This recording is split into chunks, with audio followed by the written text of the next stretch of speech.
When we talk about denial, deceit, and delusion around here, we're not kidding. We're talking about delusion. Now, delusion comes in a big spectrum from a little bit of delusion to full-on delusion. But so when we get a full-on case of full-on delusion, well, that's something we need to take a look at. So this is the beginning of the delusion. This is an article out of the Inquirer Daily News by the world famous Maria Panaritis. This, of course, is written on February the 1st, 2018, the beginning of Black History Month. And, Maria feels like she's got to be sticking up for the brothers and the sisters because they really can't stick up for themselves. So let's set the stage with this little article here. It's about Judge Clyde W. Waite, and he's a low-key jurist. He won't speak up for himself, so I will call foul for him because he has been humiliated once too often for being black in Bucks County. That's a suburb of Philadelphia. That's where all the people from Philadelphia, the city of Philadelphia, moved when they got tired of the violence, harassment, and denial, deceit, and delusion inside the Philadelphia surrounding black-on-white crime and violence. Okay, so he graduated from Yale Law School. He's 73 years old, and he is a Republican senior county court judge. He's 70, and he was sleeping in his own bed in the Philadelphia suburbs when half a dozen policemen swarmed his house. It's not okay. This was the third case of mistaken identity over a sterling career spanning 4 decades in the whitest of Philadelphia's suburban counties in Pennsylvania and New Jersey. It's not okay that even mentioning his travails in this column will trigger unsavory responses from readers who would rather spew rage than consider a humbling dose of reflection. But we have no choice but to listen and learn. The integrity of our humanity is at stake. We must try to be better. Okay, then they go through the story when he was a poor little African-American child. He didn't have any money for shoes or milk or anything like that. Then somebody thought they saw a burglar in his house, and the cops all of a sudden responded to his house. They said, "Come out, come out."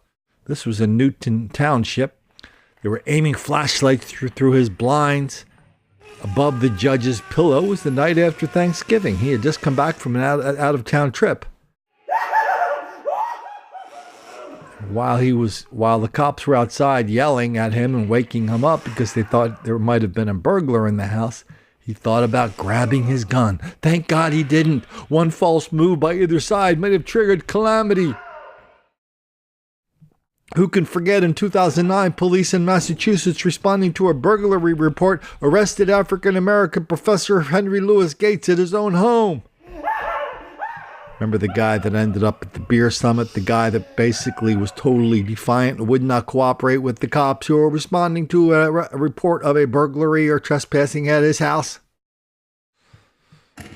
I was dazed and confused. He's sharing his story publicly for the first time.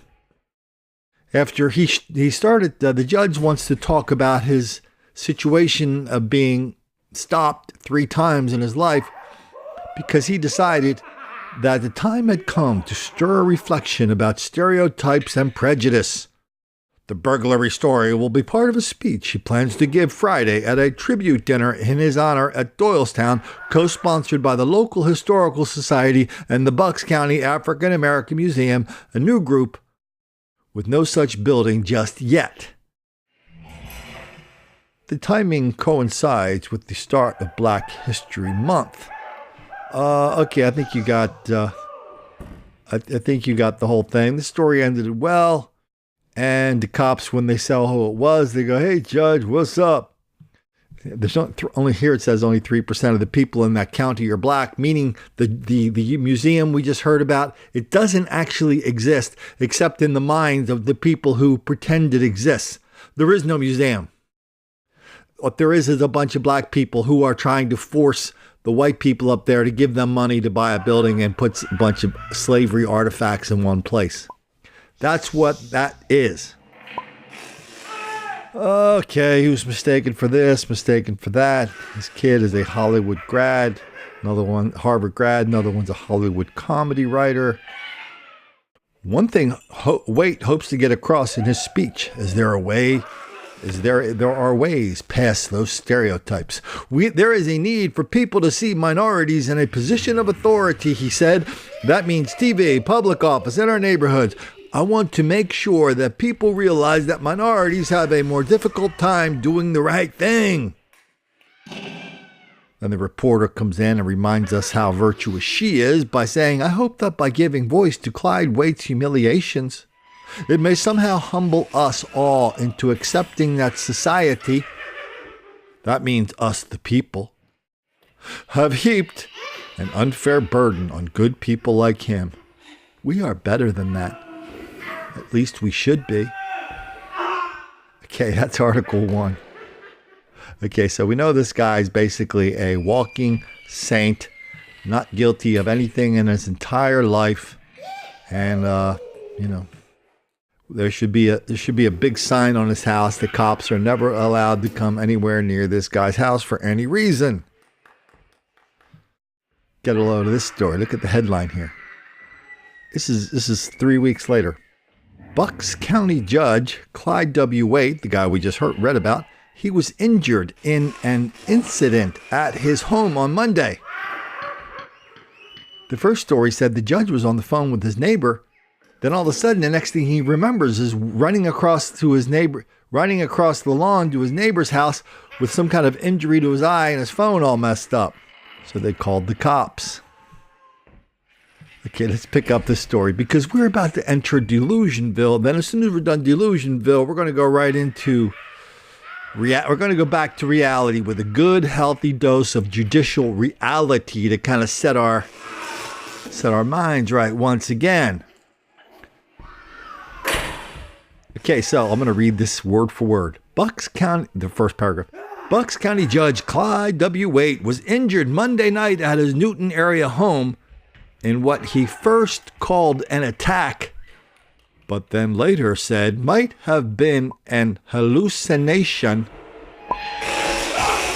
He said.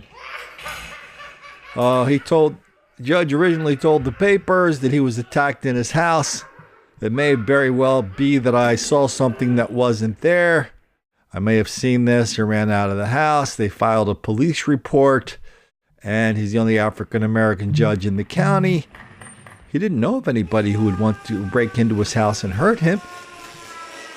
He was on a phone with a friend, another judge. They were talking about things judges talk about at 9 o'clock at night. Next thing I remember, I was running across a field to my next door neighbor's house.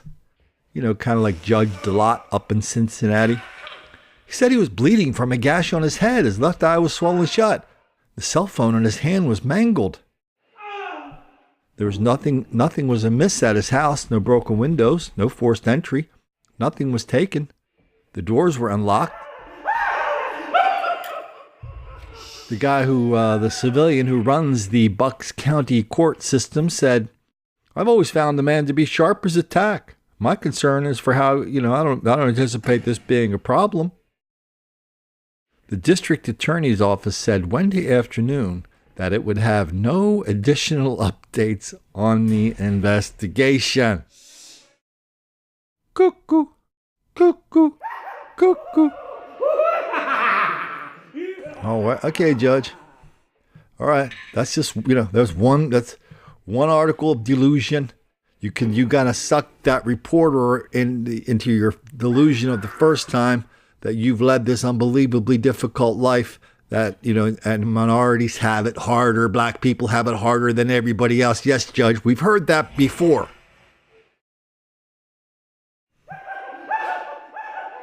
We hear it from judges a lot. How about this story? How about this story from Mobile, Alabama, where a guy was walking around on the street doing unbelievably horrific things to a grandmother and her grandson at their house, only because a bunch of judges have decided in Mobile, just like in your courtroom, they've decided that, well, there's too much racism. Too many white people are picking on too many fellas for no reason whatsoever. Too many black people are relentless victims of relentless white racism all the time, everywhere. That explains everything. That's the delusion, Judge. Here's the reality. After a woman and her grandson were brutally attacked in her Theodore home, she is still suffering from severe injuries. Today, that grandmother wanted to face her alleged attacker in court, but her injuries kept her home. News 5's Katerina Lukacic sat down with May Thornton, who says this attack never should have happened to her. While the bruising and swelling has gone down, May Thornton is nowhere close to healed. Her face still severely broken in several places. I can't breathe good and I wake up at night gasping. She remembers January 2nd like it was yesterday. The day she says Charles Darrington kicked in her back door, beating and stabbing her while she slept, then attacking her grandson with a metal pipe. The memories haunting. I dream the same dream every night almost, that he's hit me in the face with a pipe and he's yelling, "Spit your teeth out." Today, her alleged attacker was in court for a preliminary hearing, but Thornton says the attack on her life should have never happened. In the past year, Darrington has been arrested 4 times. He was released on bond after the first 3 arrests for charges including strong-arm robbery and domestic violence. I just don't feel like that's right on somebody like this. Violent people should not get out. The DA's office made multiple motions to revoke Darrington's bond in the past year. Those motions either denied or the hearings for consideration lingered in the system for months. I am so mad because of what I'm going through and my grandson's going through for the rest of our lives. Today, a judge granted the state's request to revoke Darrington's bond, something Thornton says gives her some solace knowing he won't hurt anyone else, but she strongly believes the court system needs to change. No tear-jerking article from the local press in Miami about this old lady, how the judges down there are out of control, letting black people out on the street because they're convinced that the only reason that black people are forced to commit crimes is because white racism is forcing them to. You think I'm making this up? You think I'm dramatizing this? You think I'm covering this out of whole cloth? Let me ask you one question. When you look at all the stories we do here, when you see all the videos we have, when you read the paper, do your own research, and when you see this happen over and over and over and over, people with really long records, people out on bail, people out on no cash bail for very serious and violent things, when you see them do the same thing over and over again, don't you think there's a chance that there's something really weird happening, something very dangerous happening, something that could happen to you someday? And that doesn't matter if you're white or black or Asian or young or old or gay or straight or Amish or Eskimo or a kitty, a puppy, or a turtle. How someday you could be the target of this black violence, mayhem, and destruction so wildly out of proportion all over the country. All over the country. That's what you call cherry picking. All over the damn country.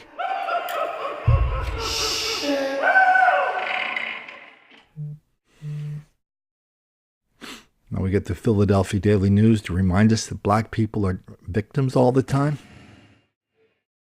when the numbers show just the opposite. The numbers show that black people are predators on white people, just like this old lady and her grandson. You don't think those 2 lives are now changed forever? You think they are, you just don't want to say it because you don't want to make the black kids angry?